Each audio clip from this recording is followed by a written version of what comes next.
Yo, check. You recording? I've been letting life get in the way of the pen. Never again. Nah, I've been running plays in the background, making no sound, but I'm back now. It's the OG, gold teeth, loud mouth. If you don't know, you about to find out about the country boy from the deep south. They never had no team. Me, my self-esteem, and my dreams, rapping over burned CDs. The mirror didn't applaud my free, so Actually, I might just talk on this one. I feel like talking. I always want to be a rapper, right? I was like 11 years old, thinking, yeah, I'm gonna be a rapper. And then I think I was about 17, 18. I had written this song called the Cambridge Anthem. And there was this OG DJ in Cambridge, his name was Twisty. And I asked him, I said, do you know how to make music? I didn't know how beats were made. I thought beats were made on like turntables. He helped me make that Cambridge Anthem. That was my first song. We had the whole of Cambridge rapping that song. I held a party to film a music video for the Cambridge Anthem, and people remember that. There was like 500 of us in the Cambridge Town Hall.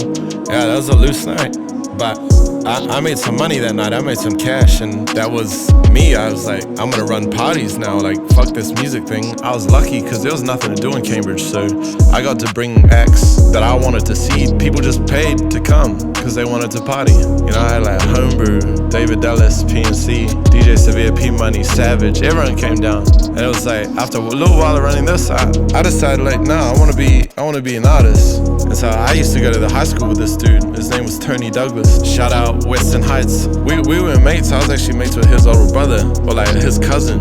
I go to Tony's and he's got the setup in this garage. And when I say in the garage, like, hey, garage. And me and Tony vibe, man. Me and Tony, I still to this day, I'm not sure there's anyone I vibe with in the studio as much as I do with Tony. Anyway, then this dude Dallas come around. I think he was going to uni with Tony at the time. And Dallas was more on his electronic wave. But those two linked and they ended up making this group called CTFD. Low-key, I equate me, Tony, and Dallas. We were that forefront spearhead of trap coming into New Zealand. Hip-hop and electronic. And then, you know, I got some of my music put on ABO. And everyone was on ABO then to find music. That's how I found everyone. I found out about the Switter Boys, Razor Beezer. I found everyone on ABO. I was on there daily. That's when Louis Nux found me. You know, I don't know where I would be without Todd. I don't know where a lot of us would be without Todd. Maybe the most influential person in New Zealand hip-hop, in my opinion. You know, Louis reached out to me from the hip-hop side of things, but I was low-key 70% in the electronic scene at this point because the beats we were making. Jay Bulletproof reached out to me, and we did a song together that ended up being the first time I got New Zealand on their funding. You know, I don't know where I'd be without Todd or Jay. R.I.P. Yo, so anyway, I was booking acts, right? So I was like, okay, maybe that's how I get myself some shows. So I think it was Savage's contract. I stole Savage's contract and took his name out and put my name in. And I started sending that out to some promoters. And next thing I was getting shows. 40 shows in 30 weeks. Who really out there matching that?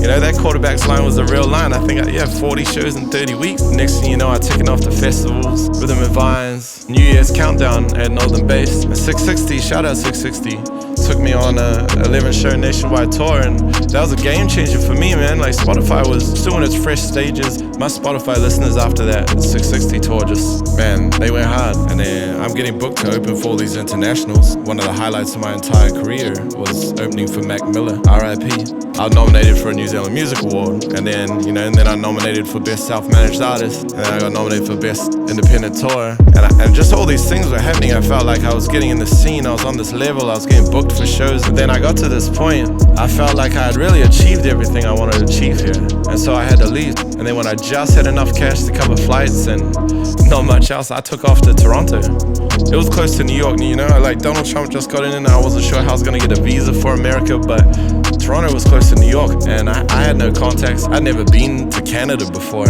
I just packed my bags and left. And time's ticking, I only got a 2-year visa. You know, I went through a lot over there.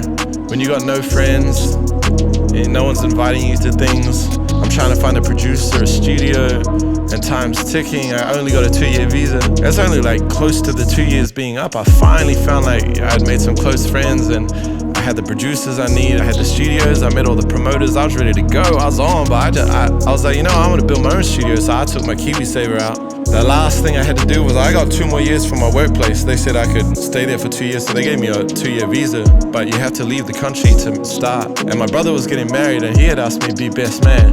I'm gearing up to come home for this wedding and renew my visa, and then COVID starts spreading around the world. And anyway, I'm on the plane home, and while I'm in the air, they announced lockdown in New Zealand. And I land to being told, yo, you're going into a 4-week lockdown. And my holiday home was only like 3-4 weeks. I hadn't been home in over 2 years. It took all my savings I had left. I couldn't get no financial support neither, because to get help from the government, you gotta have an address, a phone number, and a bank account. And I didn't have none of that in New Zealand anymore. And the months pass, and the months pass. So I'm just couch surfing for like a whole year. Yeah, shout out Matt and Nat, Andy and Lenny, Robbie, Ben Braggins, Carl and Kelly. Thank you for feeding me, for giving me somewhere to sleep. I owe you guys for life.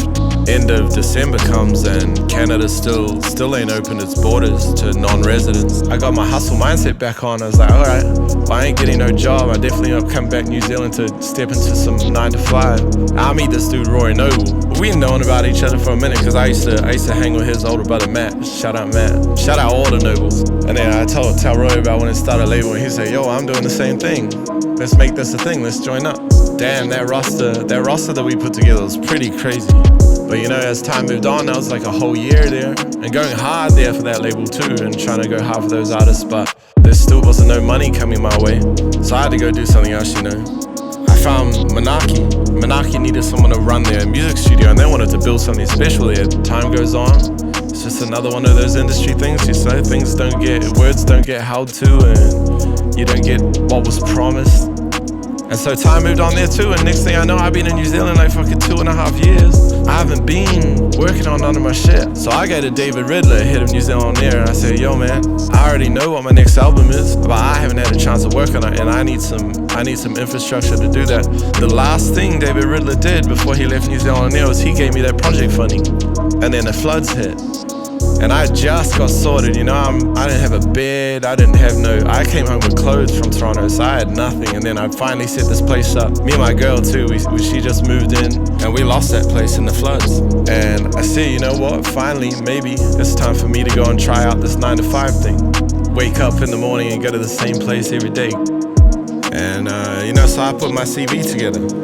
Anyway, the OG Nicky Harrop said to me, would you come join us at Rhythm Method, physical distribution. Rhythm Method didn't end up being the right place for me to be either. And I was like, damn, that's three attempts in a row at going and grinding on the industry side of the music industry. And I'm sitting over here knowing how good I am at music. In New Zealand, we are about to have a very different kind of government. I got this, I can do this.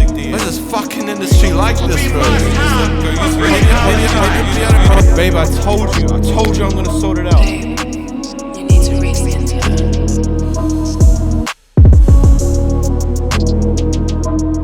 I call up Big Pop, shout out yours. Say, yo, can I get the studio for 6 days? And he gave that to me right before Christmas. And I called up Check. I was like, yo, Check, I'm trying to finish my album in 6 days. 6 days? What's the album? It's called Māui the Sin.